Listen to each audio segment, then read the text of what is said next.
I inherited a house in Georgia, but I live out of state. Hey guys, I'm Brad, the Probate House Guy. Thanks for checking out this video today. By the way, I am an active real estate investor and a licensed real estate agent in the state of Georgia. And over the last 10 years, I have helped over 300 sellers get their property sold, whether that's a cash deal or listing it for them in the traditional fashion. I made all these videos because we've learned a thing or two about probate and estates over the last 10 years, and I'm just sharing my knowledge with you. By the way, I am not an attorney, nor do I claim to be an attorney, so please don't take anything that I say as legal advice. I highly suggest that you consult with a probate attorney or even a real estate attorney to discuss your unique situation and get some real legal advice from them. If you'd like to chat with us about the options on the property that you've inherited, we'd be happy to talk to you about that. You can go over to probatehouseguy.com and fill out the form there on the page, and a member of our team will be in touch with you ASAP. Anyways, let's get back to the video. Thanks. So you inherited a house here in Georgia, but you live out of state. Good thing is you're not alone. That happens all the time. We've dealt with that a lot. By the way, welcome back. I'm Brad, the Probate House Guy. So let's talk about it. So today I'm going to talk about kind of the challenges of managing a property, an inherited property here in Georgia from another state. Number two, we're going to go a little bit deeper into those challenges. And then number three, we're going to talk about kind of the ways that someone can handle a property from out of state. So number one, let's talk about the challenges. I'm going to kind of do a high level recap of that, which is going to be maintenance, insurance, utilities, showings, cleaning the house out. That's very common in probate and estate situations. So those are kind of your high level things that you need to worry about when you've inherited a house from out of state. Obviously, one of the good things that happened out of COVID was that from a probate perspective in the probate process, you can actually do the whole probate thing without actually ever coming here to Georgia. You can get sworn in as executor or administrator via video conference call in most of the municipalities in Georgia. And you can submit all your paperwork online. You can get everything notarized and send it into them. You can fax it into them. You can, there's a lot of different ways to do it without actually physically coming here to Georgia. Obviously, sometimes it may be easier and less complicated to just come here to Georgia and do it. But the reality is there's going to be a lot of back and forth. For example, I'm helping my aunt right now out with probating my grandfather's estate. Well, me and my dad are kind of helping her. She's the executor. And, there's some things that have gotten kicked back and that sort. So she's kind of been back and forth to the court multiple times because, maybe there was a typo on something and that sort of thing. So anyways, let's go back to the challenges here. I want to talk about maintenance. Obviously, you got to maintain a house, right? If you've inherited this house, you got to make sure that you maintain it. And first things first, as soon as you figure out that you've inherited this house, you definitely want to go make sure this house is secured, make sure it's locked and you've got a key. I would highly encourage you to put a lockbox on the house, and I'll get into that here in a little bit in the conversation. And then make sure that, if the house is vacant, I would make sure that you just turn the water off, like turn it off at the street or maybe at the main shut off in the basement or the crawl space or wherever that main shut off might be. You don't want water running in that house because trust me, I've had a few houses that were vacant that flooded in the past due to, various plumbing failures or, people doing it. I'll leave it at that.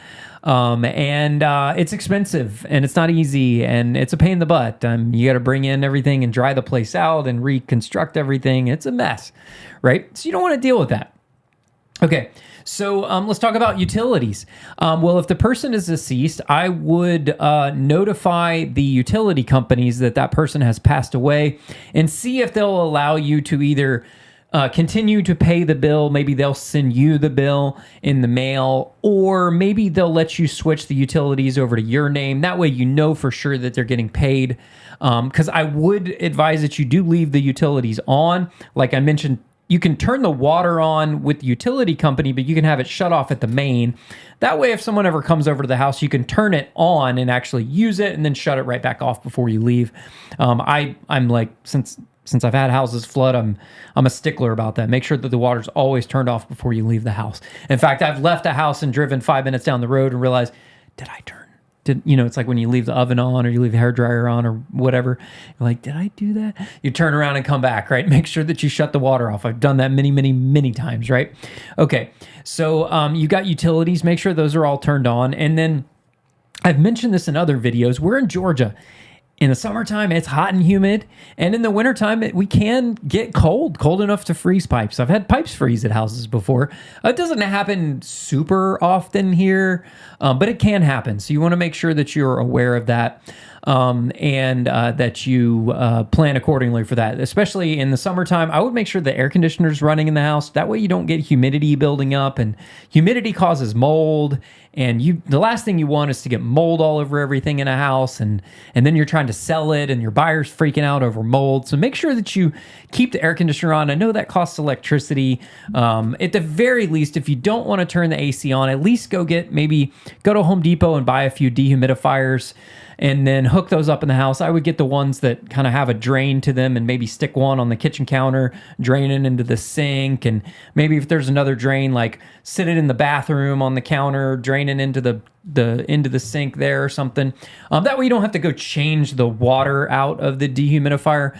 But definitely you don't want humidity building up in these houses in the summertime, because it can cause mold. Really, anything over 60% relative humidity in a house can lead to mold growth. So you want to maintain those humidity levels. And like I mentioned, in the wintertime, you want to keep the heat on. You don't have to keep it super hot. Like, you can keep it at probably like 60, 65 degrees, but you want it warm enough in the house so that your pipes don't freeze, and you don't get other complications from that. Now, let's talk about insurance. Most people don't realize this, but if you have a vacant house, you need to read your insurance policy, because the vacancy of that could actually be an exclusion in your policy. I used to be a licensed insurance adjuster in Georgia many years ago. So I learned this sort of in insurance school. You need to make sure that you read your policy. A lot of people don't realize that, and make sure that your policy covers a vacant house. And if it doesn't cover a vacant house, there may be stipulations that someone has to check on the house periodically, once a week, every other week, or that sort of thing. Because the last thing you want is something to happen and you're not there, and then you show up 2 or 3 weeks later and a tree has fallen on the house when you didn't realize it, and then you got a bigger mess on your hands, right? And then the insurance company won't pay for it because there was a vacancy exclusion in your policy, and now they're saying, nope, sorry, the house was vacant, no one was checking on it. You didn't call us fast enough. No, we're not going to cover this loss, right? So you want to make sure that you're checking on that. Another huge thing in probates and estates is the cleaning out of the things, right?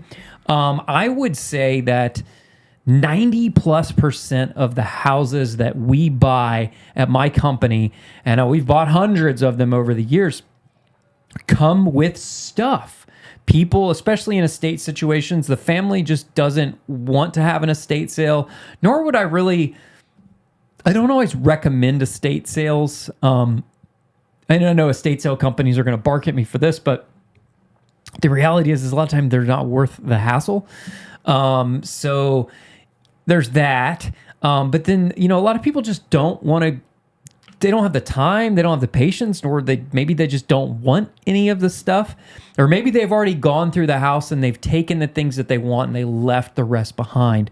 And then we end up buying it with all of these things in it, and then we dispose of these things, or we donate these things, or whatever. And that takes a huge burden off of the family and of the estate, where they don't have to worry about renting dumpsters and doing all the physical labor, or paying thousands of dollars to a junk removal company to come clean this house out. Because what I will tell you is, if you are deciding to list this house, you really want to make sure that that house is cleaned out, or mostly cleaned out, of all of the clutter. You don't want a lot of stuff in this house. You definitely don't want a lot of clutter in the house, because that affects how buyers perceive the property. So you definitely want to make sure you clean it out. So then, some people are like, well, I just don't have the time or the patience to deal with that. And I don't blame you. It's a lot of work. We're about to get started on that on my grandfather's house here pretty soon. We're in the middle of the probate process, and we've already kind of started going through the house a little bit. And we're all going to go over there as a family here in the near future, within the next few weeks.